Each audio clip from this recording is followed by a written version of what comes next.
सबको नमस्कार।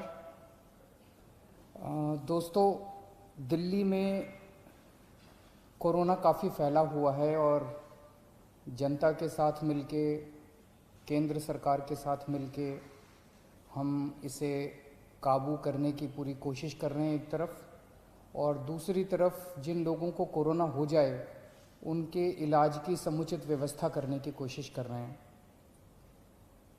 आज दिल्ली में लगभग 25,000 एक्टिव केसेस हैं। 33,000 लोग ठीक होके अपने अपने घर जा चुके हैं। 25,000 लोग ऐसे हैं जिनको अभी भी कोरोना है।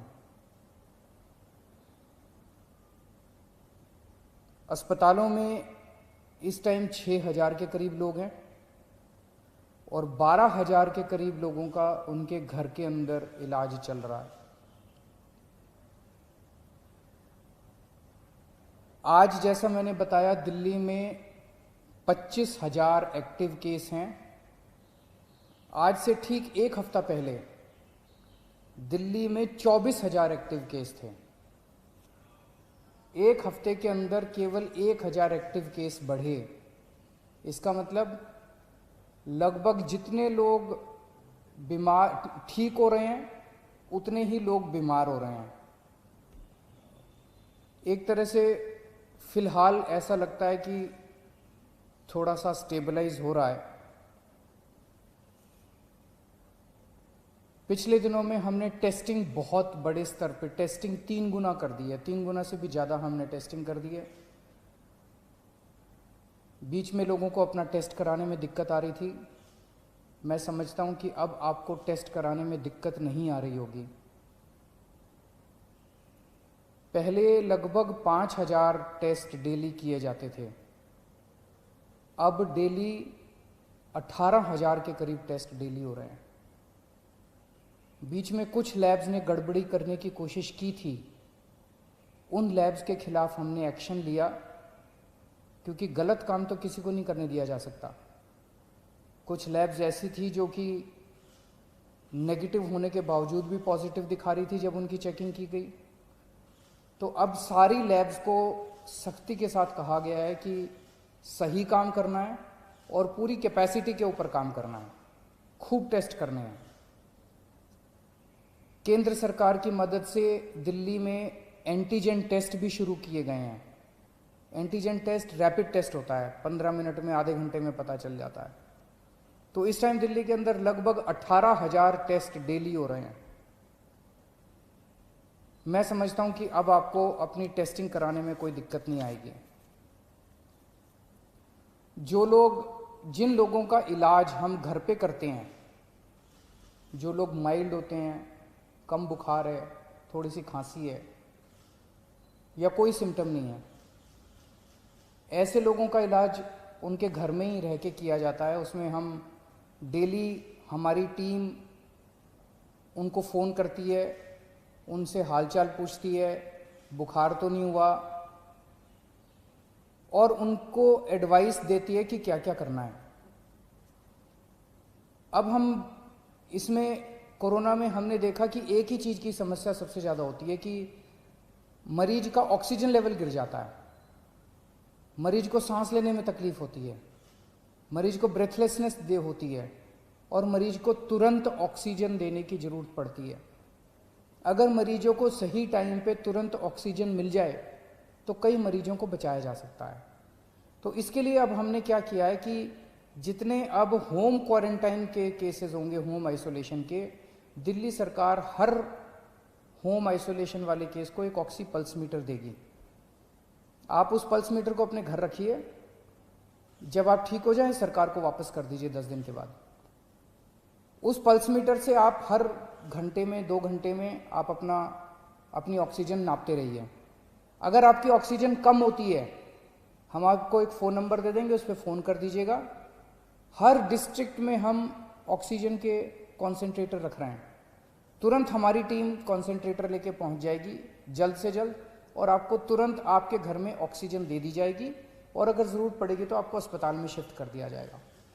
कई बार हमने देखा है कि ऑक्सीजन तुरंत न मिलने की वजह से अस्पताल में शिफ्ट करने तक इतने में ही कई बार मरीज कभी कभी कोलैप्स कर जाता है।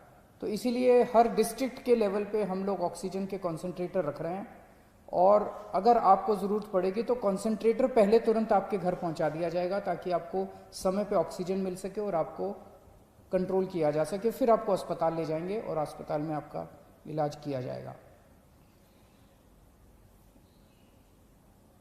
12 जून को दिल्ली के सारे अस्पतालों में मिला के 5300 बेड्स भरे हुए थे। आज की डेट में 6200 बेड भरे हुए हैं। तो लगभग 10 दिन में केवल 900 बेड भरे। इन 10 दिनों में 23,000 नए मरीज आए। 23,000 नए मरीजों में से केवल 900 बेड्स की ज़रूरत पड़ी, एक्स्ट्रा बेड्स की ज़रूरत पड़ी। इसके दो मायने हैं। एक तो ये कि जितने लोग अस्पताल में एडमिशन ले रहे हैं उतने ही लोग लगभग ठीक होकर घर भी जा रहे हैं, और दूसरा ये कि जितने नए केस आ रहे हैं इनमें सीरियस केस बहुत कम है। माइल्ड केस और एसिम्टोमेटिक केस ज़्यादा हैं जिनका हम घर पे इलाज कर रहे हैं। सीरियस केस बहुत कम है जिनको अस्पतालों की ज़रूरत पड़ रही है। तो लगभग बेड्स की स्थिति ऐसी है कि डेली बेसिस पे 150 एक्स्ट्रा बेड्स की ज़रूरत पड़ती है। उतने बड़े स्केल के ऊपर बेड्स की फ़िलहाल ज़रूरत नहीं पड़ रही है, लेकिन फिर भी हम हाथ पे हाथ रखे नहीं बैठे।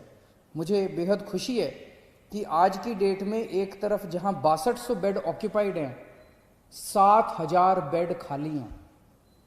बीच में थोड़ी सी बेड की मारामारी हुई थी, लेकिन हमने युद्ध स्तर के ऊपर सारे अस्पतालों से बात करके सरकारी अस्पतालों में, प्राइवेट अस्पतालों में आपके लिए बेड्स का इंतजाम किया है।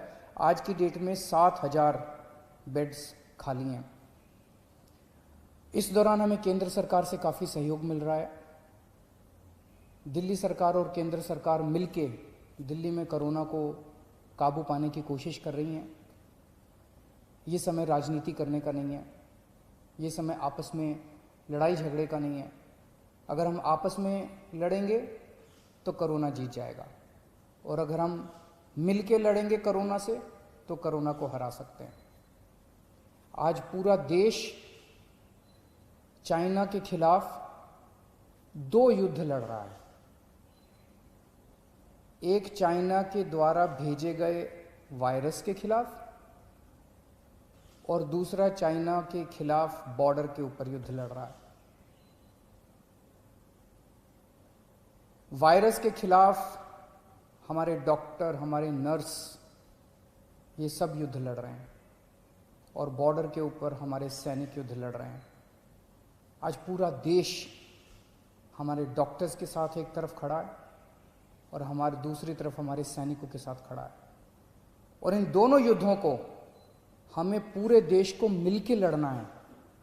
इसमें बिल्कुल राजनीति नहीं होनी चाहिए, इसमें कोई पार्टीबाजी नहीं, कोई गुटबाजी नहीं। सारे देश को एक होके कोरोना के खिलाफ भी युद्ध लड़ना है और चाइना के खिलाफ भी हमें युद्ध लड़ना है। हमारे 20 जवान पीछे नहीं हटे, हम पूरे देश भी पीछे नहीं हटने वाला। जब तक हम जीत नहीं जाएंगे तब तक देश पीछे नहीं हटेगा। जय हिंद।